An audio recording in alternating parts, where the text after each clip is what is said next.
Perfect tense का मतलब है कि प्रेजेंट का भी परफेक्ट, पास्ट का परफेक्ट और फ्यूचर का परफेक्ट, तीनों का परफेक्ट पढ़ेंगे। इसमें हेल्पिंग वर्ब और मेन वर्ब क्या लगता है? प्रेजेंट परफेक्ट टेंस में हैज ऑब्लिक हैव, यानी सिंगुलर के साथ है जब प्लूरल के साथ हैव और third form of the verb. और पास्ट परफेक्ट टेंस में हैड के साथ थर्ड फॉर्म, हैड चाहे सिंगुलर हो या प्लूरल हो सभी के साथ हैड का प्रयोग करेंगे। और फ्यूचर परफेक्ट टेंस में विल हैव और शैल है।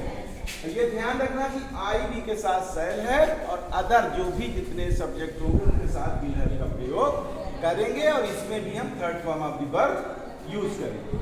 अब देखिए वन बाय वन हम देखते हैं कि कैसे हम लोग इसको बनाते हैं।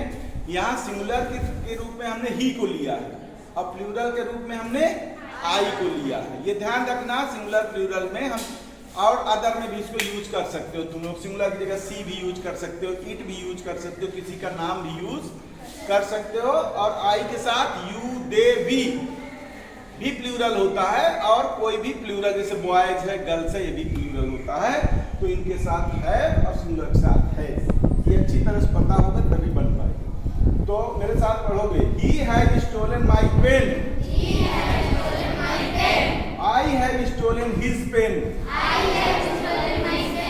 He has not stolen my pen. ये निगेटिव जब बनेगा तो हैज के बाद नॉट लगेगा, हैव के बाद नॉट लगेगा। I have not stolen his pen.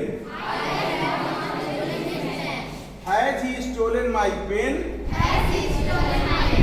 यहाँ हैज क्या हो गया? हैज सब्जेक्ट के पहले लग गया क्योंकि ये इंट्रोगेटिव सेंटेंस है। हैज कहाँ लग गया? पहले लग गया। Has he stolen my pen, have I stolen his pen. Past में देखो हैड और third form affirmative, I had gone to school,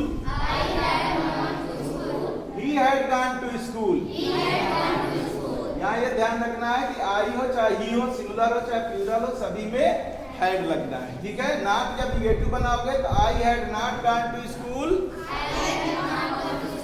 he had not gone to school. और इंट्रोगेटिव में उसी तरह करेंगे, had I gone to school, had he gone to school.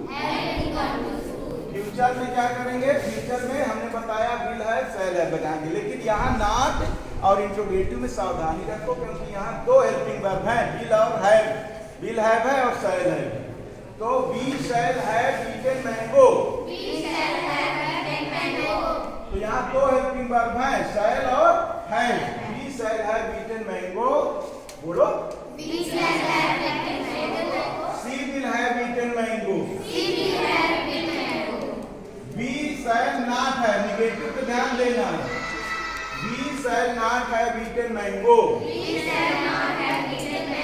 Not का प्रयोग कहाँ हुआ है? शैल और हैव के बीच में। She will not have eaten mango,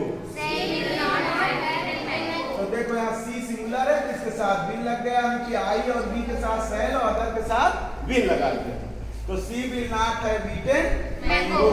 अब इंट्रोगेटिव ध्यान देना, shall we have eaten mango, will she have eaten mango. लेकिन अगर इंट्रोनिगेटिव है तो और ध्यान देना है, सब्जेक्ट के बाद नॉट लगाना है। देखो shall we not have eaten mango, बोलो shall we not have eaten mango, will she not have eaten mango.